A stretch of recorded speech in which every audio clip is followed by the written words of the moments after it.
And I'm sure that our next speaker is going to not to fall short of that high standard that Timo has set for this section of our conference. As you've noticed, we've been alluding to tax law many times over the course of this conference. And in fact, the arbitrage of tax regulation is maybe one, if not the biggest driver of most legal arbitrage that we see in the market. So it's much justified to finally give tax law a say. And we found somebody who's not only a tax expert but also a company and business law expert. Tim Florstedt from the European Business School in Wiesbaden, Österreich-Winkel. Yeah. Yes. And Tim is going to talk about tax arbitrage, lessons learned from the Cum-Ex scandal in Germany. Thank you, Tim. Yes, Chris, thank you. I'm very grateful to be here. This is a wonderful opportunity, a wonderful conference, and congratulations. So well done. So my topic is the Cum-Ex scandal, and the link to the topic of the conference is even the name of the transactions at that time. They were called seasonal dividend arbitrage. So this is a sort of arbitrage you don't want to go. Today, the Cum-Ex scandal is considered to be the biggest financial scandal in Germany since the Second World War, and it's also quite known in the United Kingdom. The most prominent figures here are Sanjay Shah, who received 2 billion euros, robbed 2 billion euros from the state of Denmark. And to this day, he claims that he just exploited a legal loophole. And currently he's stuck in Dubai facing a threat of a long prison sentence, as are many brokers in the London cities. So since the war, Germany has experienced a large number of major, minor, and medium-sized scandals. And we have so much material accumulated that it's worth to attempt to reduce it to the principles. And this is what I'm going to do today with the Cum-Ex scandal. So I would like to start out with a look back 10 years ago. During this time, there were a large number of articles, about 20, saying Cum-Ex trades were legal. And the federal government, the first stated something, and I read this out, it's quite small, and I quote, "There is no legislative gap, rather these models in operation are illegal." And the certainty of these statements are not surprising. The government estimated the damage was about 12 billion 10 years ago. And the incidents serve both as a medial standard narrative and as a tool of the opposition politics. The recipients of the payments were, on the one hand, wealthy individuals, dubious figures from the new market, football coaches and television stars. And on the other hand, there were banks. So North Rhine-Westphalia bought a tax city for 5 million euros. And there was a list from 130 banks who were involved. Almost every bank in Germany was involved. So there were rumors at that time that it may be possible that there are 100 defendants 10 years ago. Today, we're looking at a completely different picture.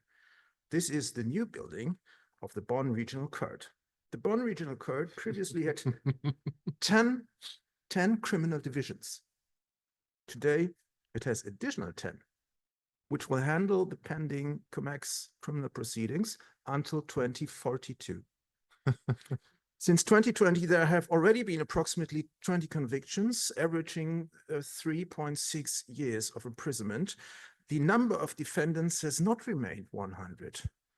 Till 2042, a further 1,700 defendants in Bonn will have to face trial. In Frankfurt, Munich, and Hamburg, hundreds more trials will be conducted. So the list of suspects not only include board members of all the major financial institutions, also managing partners of leading law firms, English law firms, by the way, have already been sentenced to prison. In March of this year, the public prosecutor interrupted a professorial meeting at the University of Münster and confiscated the university server as part of an investigation against a faculty member. So If you write, I don't know, if someone writes your expert opinions, be aware, this can be considered as a criminal act in Germany. So following the financial crisis in 2007 and 2008, there were no significant criminal proceedings in Germany, almost nothing. However, now for the Cum-Ex cases, who took place between 2005 and 2011, there will be thousands. And I think such a wave of prosecution against white-collar crime never occurred worldwide. So this is the estimation of the damage. Just look at these two figures. The answer is we don't know how big the damage is. It is at least 7.2 billion at least, and some numbers mentioned in press are 55 billion. So it's somewhat in between. We don't know. So what has occurred? I begin by explaining how some of the constellations, it's not necessary for us to trace all the numerous variants. It's already tempting to understand a very, very simplified case. So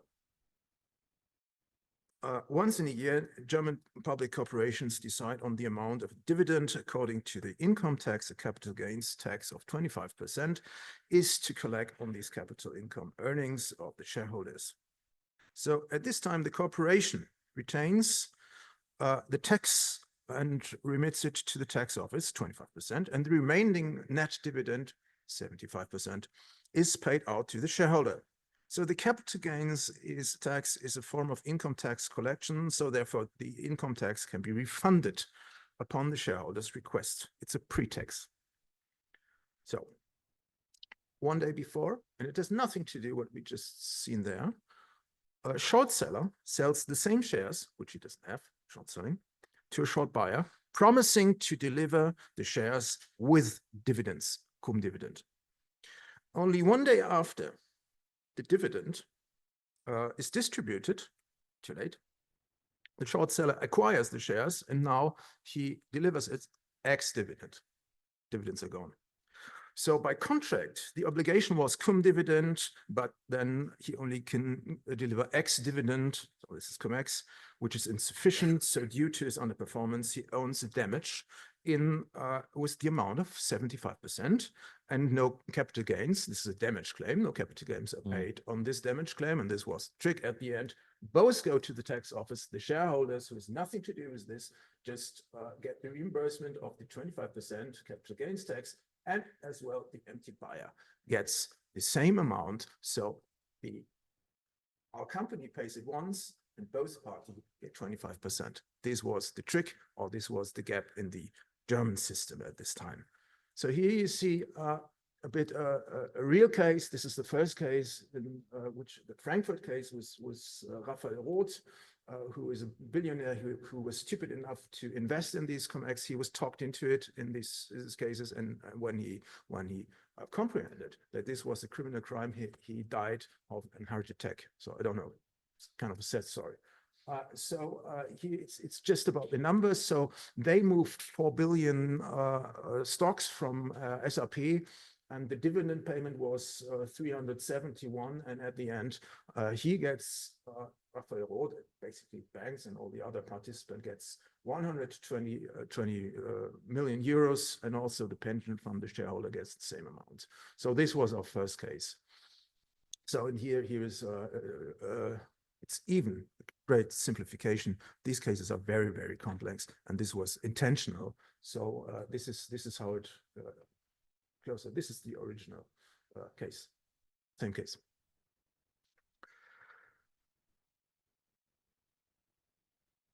I would just address the thesis of legality. So Mr. Shah and many others said we just exploited a legal loophole, and we had this legal opinion from Freshfields. I'm not a German lawyer, I just trust Freshfields. And for orientation, I just want to come up with a student case. So there was this is a famous court decided by the federal court, just to understand the problem better. A Berlin-based manufacturer, M, he was an art collector, Jewish, and owner of the painting Landscape with 3 Cows and a Sheep by Paulus Potter, who was in 1645 47. This was the date where our restaurant yesterday was founded, wasn't it? So Paulus Potter was one of the top 3 Dutch painters at that time. So M brought this during the Second World War, it's Jewish, this painting to Altmark, where he had a land or something, and he gave it to the estate manager, and the estate manager gave it to V, the seller, and V sold it without consent of M. That's not a difficult case.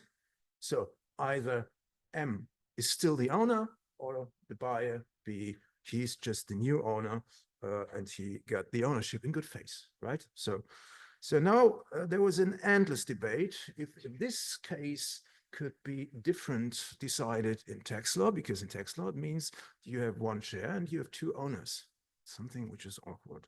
So there were a long time, there was a debate and stuck an endless change of income technicalities, and the Cum-Ex advisors, they argued the correct interpretation could only be found through close reading of 2,700 of a new draft from 2007, sorry. And now Chris asked me to make a typical German exegesis of law, and right. And now in the next 50 minutes, I just go into some details. So I just make 2 points. There was a passage in the recitals of this law saying the short seller, in passing, the short seller, blah, blah, blah, blah, blah, as a beneficial owner, blah, blah, blah, blah, blah. And so everybody said, oh, here is it. The buyer is the beneficial owner, the buyer. So he gets the refund. So, well, just one normative sentence, okay? Is this plausible? If there is a legal opinion in a recital that this could be binding, this would mean, I mean, this must be the same also in the UK. This would mean that all the members of the parliament always scan the recitals if there are wrong legal opinions, and this can't be binding. So that's it. Now the anecdote about this as a beneficial owner, the banking association paid someone who worked for the German ministry, a mall, and he drafted the recital, and he said, "No, can we just add this, please?" And he was paid by the banking association. And some weeks after, the banking association wrote letters to our banks, "Hooray, we managed to legalize Cum-Ex trades." So I think that's everything to the legal argument. I think this was at the beginning completely unfounded. And I just want to, this was the one we had now 2 rulings in 2021. We waited very long, and I just want to come up with 3 points, which are hopefully interesting, before I start to talk about the principles of scandal. So the Federal Court of a Criminal Court stated that in the Hamburg case, so the Warburg case, where Scholz was involved, you probably heard this, that all transactions were illegal. The first 2 defendants, brokers from the London city, were convicted of tax evasion, and this judgment formed the basis for around 2,000 additional cases. So I just mentioned, let's say 3 points. So the first is what immediately stands out is how decisively the judges rejected the thesis of legality. The presiding judge told me once of the first instance, he told me, if those professors with their legal opinions, if they were in the state exams, they would all have failed. So this is hopefully very clear now. The central question is, when do you can say there is a criminal intent? When does a broker like Shah has a criminal intent? I'm not a criminal lawyer. I don't want to go into detail here, but the result is striking. So the Federal Court said the participants acted with conditional intent, bedingter Vorsatz, I don't know if that's the correct translation, if they knew that the refunded money came from input tax and that was never paid. All the participants at the picture, and there are dozens of people who move these 4 billions, they knew that the money is coming from the tax, meaning they're all criminal. This was all a criminal act. So this is very severe. So, and for corporate law, also the fresh fields questions, this is also for corporate law very, very important, because the question whether or not you can rely on legal advice was decided, and this is devastating not only for German, but especially for the English participants in this fabulous transactions. So they made one change, which is very important. Saying relying on a legal opinion from a law firm requires that the advice is clear and beyond question, meaning the right answer is A. I've seen many legal opinions. I've never seen a legal opinion like this. They're always like, we can bring up very good arguments, but we can exclude that any stupid court will decide differently. And this is completely useless. So if Schar and all the other guys, if they come to the courts in Bonn, legal opinions won't help. So just bring one last anecdote, because this is also criminal law, but I think it's interesting. You can learn something about German landscape. My last point concerns the law of recovery. The judges in Bonn, to simplify, they apply this criminal instrument of recovery, Einziehung, in this way. Anyone who received money from the refund, even temporarily, must pay it back with high interests. So the limitation period for this ends in 2042. I think. How is that possible? 2042? Don't ask me. Okay. If I start answering the question, I would take hours. Okay.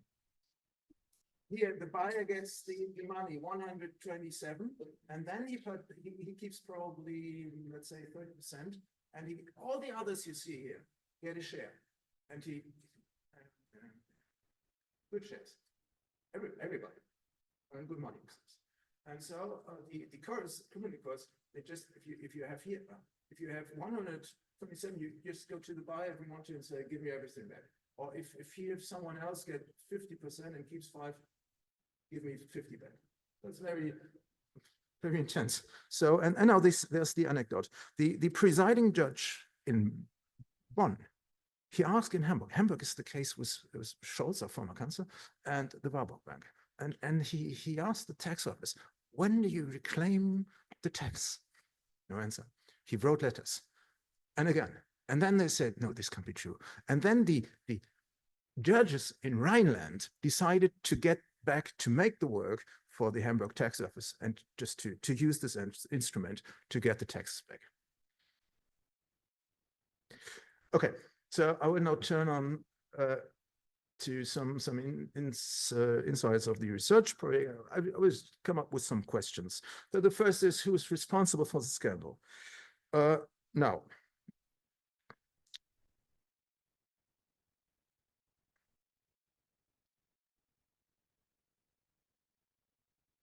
okay, I get to say, so the theological term of scandalon has a double meaning, and the first is in relation to faith, and the second is in relation to morality, and the classical reference is Luke 17.1.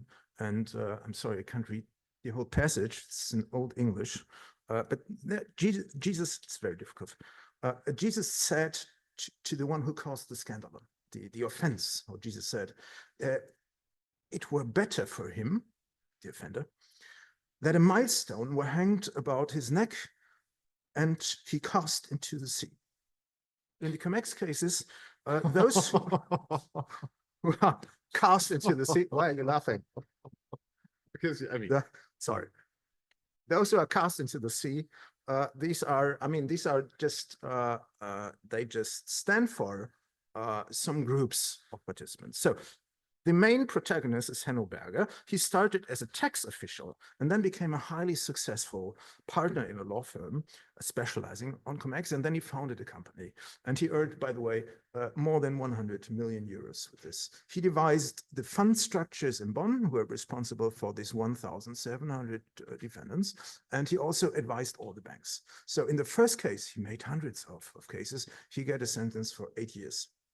Mr. Johannemann, he started at a council in Freshfields, and this is not what you want to do, right? So he came up with Cum-Ex Trades, and he made it through the Cum-Ex Trades to be the managing partner of Europe of Tax, and he was sentenced to prison for 3.6 years last year. I told you there are professors that really have serious problems as well. So there are many consultants involved. And then we have Christian Olearius. He was the former CEO of the Warburg Bank, short case, and I could mention many other CEOs and directors from the financial institutions who worked in this, you must say, industry.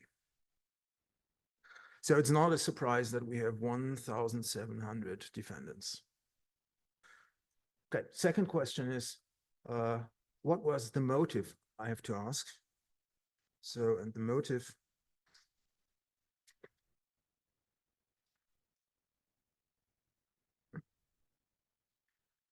you remember the Sanjay Shah? It's just, I just make one sentence. Sanjay Shah, he had a fund who was doing this. I mean, the motive is very obvious, it's greed, but it's always an ingredient of self-irony in everything, which you have seen also at Enron, for instance. And the name of his fund was Solo Capital. So basically everything for me. So it's this was the motive. I mean, this is obvious. So why was the scandal exposed? And I was talked by someone in the coffee break. I'm very skeptical about German law system. And here's something. Praise is due to the German civil service. Here I would say something which really is good in Germany and which works. So these are the representatives of the civil service, and they fought for it independently for many years, and without them we wouldn't be where we are now. Mrs. Stoblinski, for instance, she was responsible in the tax office in Bonn, and she set the ball rolling by rejecting the claims of Hanno Berger. And she was sued personally from Hanno Berger with an amount of more than 120 million euros. And this didn't change her mind. She said, no, for me, it's not plausible. There is a fund who has 3 million equity, and he moves shares for 6 billion equities and wants a refund for 6 billion equity shares. So this is something is wrong here. So she started it. Anna Broeker, she's the first prosecutor. She worked on this for 12 years, mostly alone, fighting against all the banks, and was hundreds of lawyers. I just have to tell you this anecdote. She managed to go to the bank and with 100 officers, police officers, and the banks, they invented the Dawn app. It really exists. The Dawn app is you have an app, and then what happens is this is a network of law firms, and it's guaranteed by the Dawn app that in 30 minutes you have 200 lawyers just disturbing the police officers. Yeah, so this is what she had to face. And then we have Roland Zickler. This is the judge in the first division. He pushed this very much, and this is a one-man show against 20 the best law firms in Germany, and he made a very good job. And this was a very complicated case. So we also have very good lawyers, good judges. Some of them are very good. So this was the only good thing I can say about the scandal, I'm afraid. So to uncover scandal, there's more necessary. There are two other aspects. So there's publicity. There must be a sort of awareness of an outrage. And the second matter is there must be an instant feeling of anger. So both of these happened due to constant reporting by the daily press in Germany. So the Handelsblatt, they played a role approximately similar to what the Financial Times did with Wirecard. So they told the Cum-Ex story like a detective story, and so this is why this really the public outrage could come so intensively. Next question. Yeah, what role did the economic, politician, social context play? Okay, So from the opposition perspective, the anger was directed, of course, to the former chancellor. I just want to give you a brief note of this, you know, probably from the press, something. The German Chancellor, Olaf Scholz, he met with the CEO of Warburg, Christian Olearius. At that time, he was the mayor of Hamburg.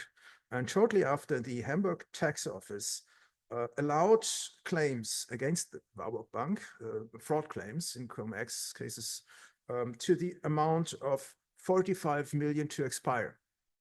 1 week after, the Warburg Bank paid to the party of Olaf Scholz a party donation of 45,000 euros in cash. So if you believe this is a coincidence, I don't. So, but why so little? From a somewhat broader perspective, the situation looks different. The main players were banks, and German politics used this. They had a traumatic experience in financial crisis, which is still a huge problem in Germany. Still there. And there was a hearing, just one anecdote, in the Bundestag about Cum-Ex, and the representative of the government party dismissed any expert objections, I think very good objections, to completely nonsensical rules. And it's just a paraphrase. The bank did so much wrong, now they deserve strict laws, and they had no idea about these laws at all. And this is how we have about 10 years. So I try to evaluate I'm sorry, Alperen, you won't hear too much good.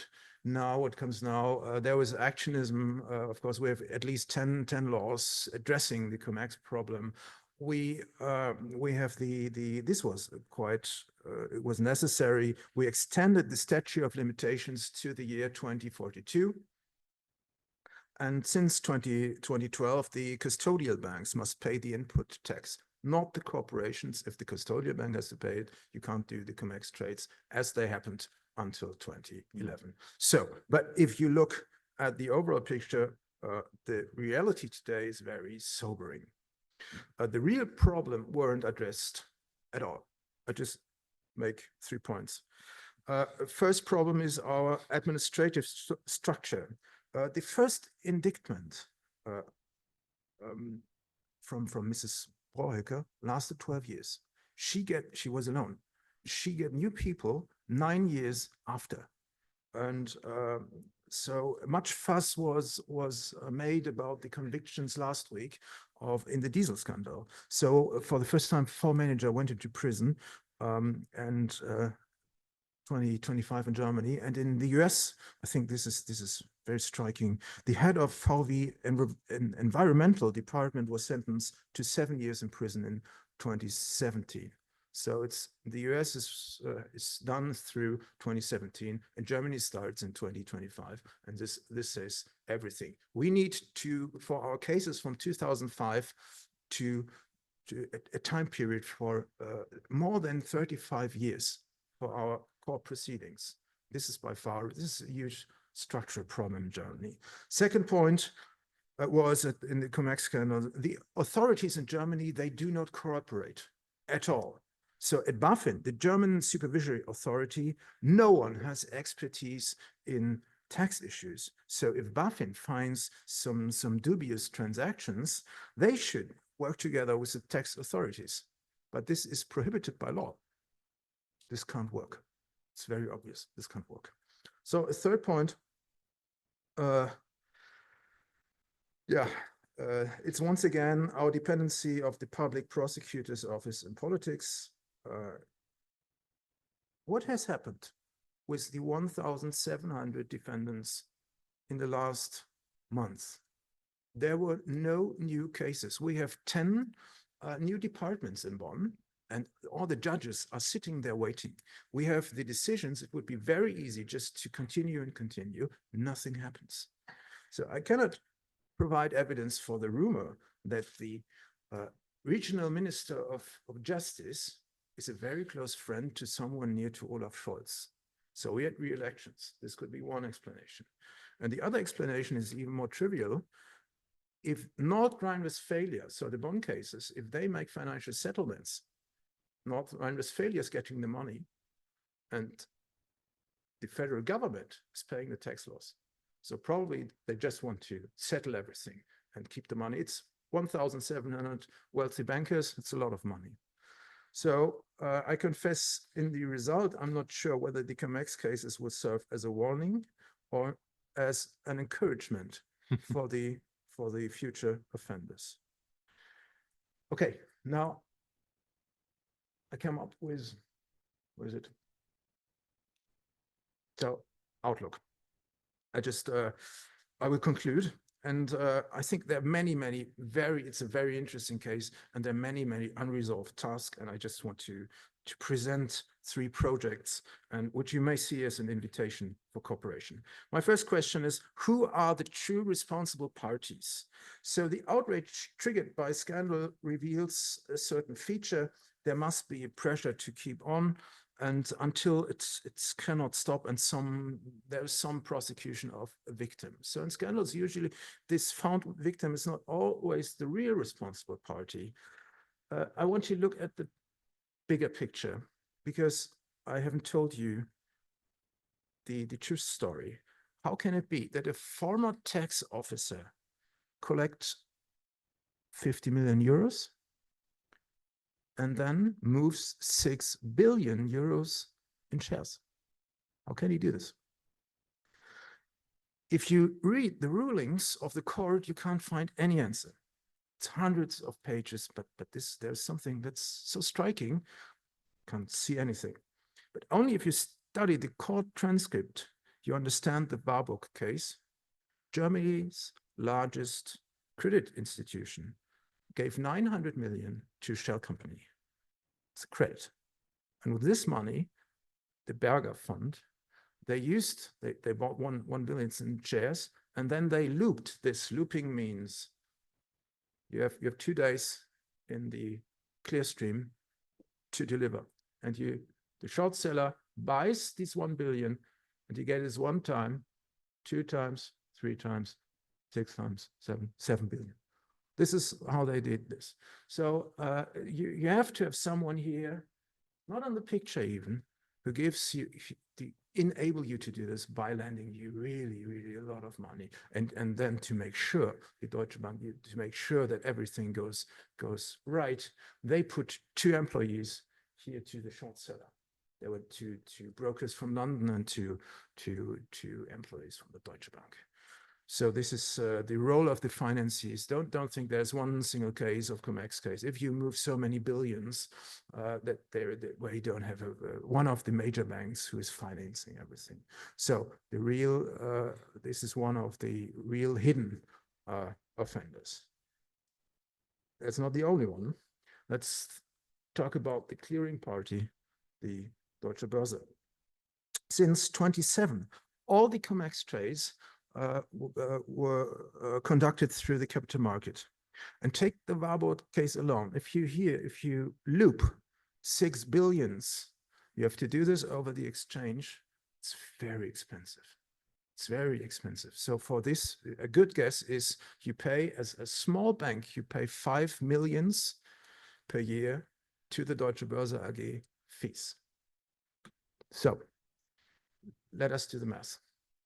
We have a tax city with 100 banks. We have fees from these banks. Every bank pays 5 million euros a year. 5 × 100 and 500, right? So the financial statements of Deutsche Börse AG show profits in 2009 were 496.1 million euro. And in 2010, 417.8 million euros. So the first research project is just to identify the real perpetrators, and these are the institutions, and these are not individuals. So one more, no, very quick. One more research project is, was there perfect crime? Okay, Can you wind up a bit? Yes, I can wind up. Thank you. Okay. I just stick here.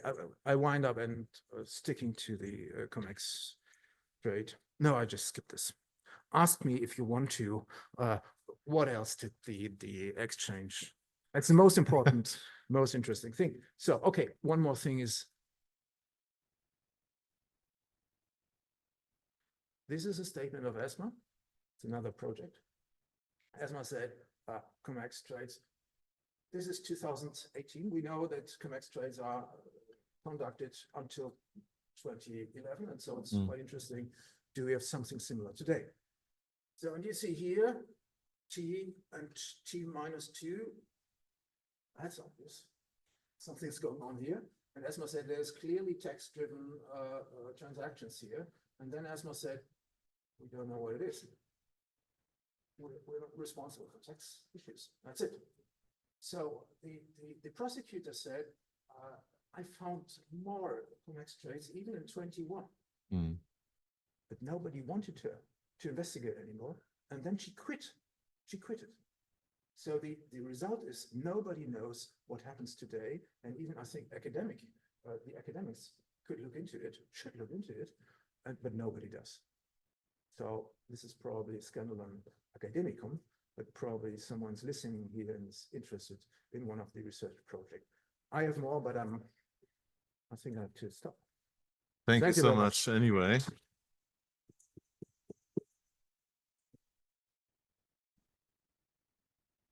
Tim, it has become evident how passionate you are about the project and about the projects, plural, you're willing to derive from it.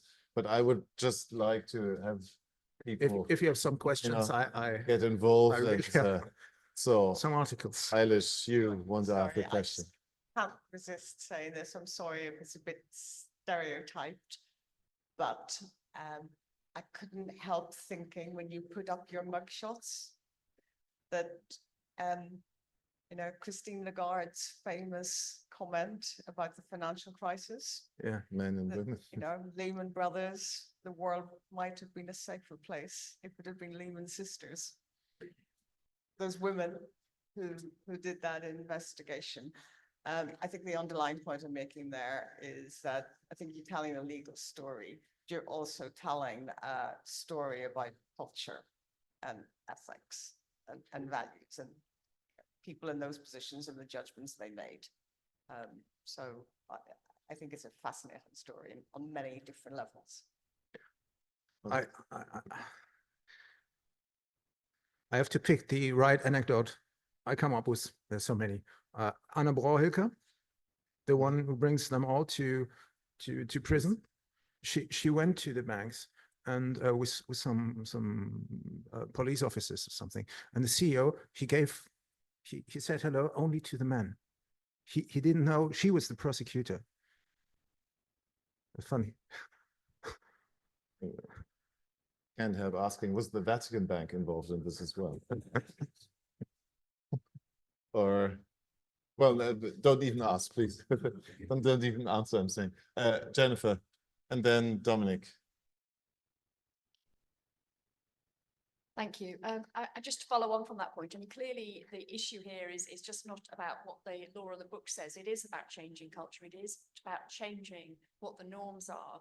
And I think what it does tell us is something I think we all are aware of instinctively, which is that it's going to take criminal law to change the culture. Because if it's just financial penalties, that is just something you can factor in as the cost of doing business. But until the point when those responsible are actually going to jail, we don't actually see changes in the cultural norms. And we've seen that time and time again with things like insider dealing. We see it again in the UK. The times when you really get people to focus on what side of the line they really want to be on is when there are criminal penalties at play. So I think it's very interesting that that is clearly the tool that's being used in this context. And I'm imagining as this progresses and as you see more and more criminal prosecutions and people going to jail, that's the moment at which you might actually be able to change the dial in terms of the sort of moral and ethical codes that you're asking people to live by. It's a comment, not really a question, but it's very interesting to see such a clear demonstration of that issue. Yes, thank you for your question. This was the time of Sarbanes-Oxley Act, and you see that this is really, it uses nothing, absolutely nothing. The Deutsche Bank reduced the legal department and put in 20,000 new compliance people, and the CEOs and the directors, they knew, I know emails. We know we are doing criminal actions. And what they did is they changed their insurance so that the criminal defendants is also covered. So if you think criminal law helps you, no, it doesn't help. I think the right answer is John Coffey wrote about the diesel scandal. You simply have to do you have to calculate the gains, probable gains, and the probability of going to prison. And this is by far too low. And if you take 35 years to get someone in prison, that's not a threat.